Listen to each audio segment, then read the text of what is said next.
Bell's Hell's Feywild mission commences, but was it a success or disastrous? ¿Por qué no las dos? Welcome to Roll Recap, our weekly-ish look back at the latest Critical Role episode. Today we're discussing episode 47 of Campaign 3. So if you don't want spoilers about the latest Critical Role episode, or Campaign 3 in general, click away now. To make like a tree and get out of here. Bell's Hells have traveled to the Fey Realm to sabotage a Malleus Key, one of 3 devices created by the Ruby Vanguard to free Predathos, the god-eating entity imprisoned in Ruidus. After enjoying a night with Fern's grandmother, Morrigan, the party headed off to Shiverkeep to do some good old-fashioned sabotage.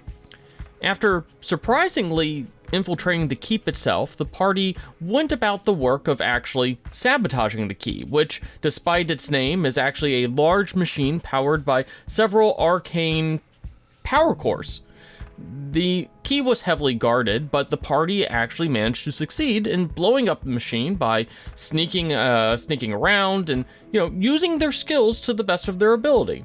Of course, in the aftermath, they did have to deal with a Gloamgut, or what appears to be a Jabberwock.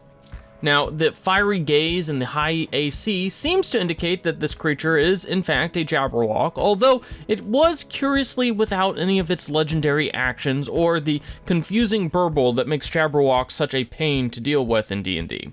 The party managed to escape Shiverkeep with just a few injuries. Fern did get taken out during the last round of combat, but was dragged off into the woods. The party is still being pursued by the Gloamgut while escaping into the forest. We have to hand it to Bell's Hells when they actually have a plan and they implement it, and they're helped by some good rolls. They actually seem to get stuff done. Now, the party did manage to handle their business and make a successful escape, but they're not out of the proverbial or literal woods yet. If this Gloamgut actually is a Jabberwock, it has the ability to unerringly track anything it's injured for 24 hours, meaning that the party will need to deal with the creature at some point. There's also the Gloamgut's Master Zathuda, a Fey captain that is aligned with the Ruby Vanguard, and who seems to be another Odahan-like threat.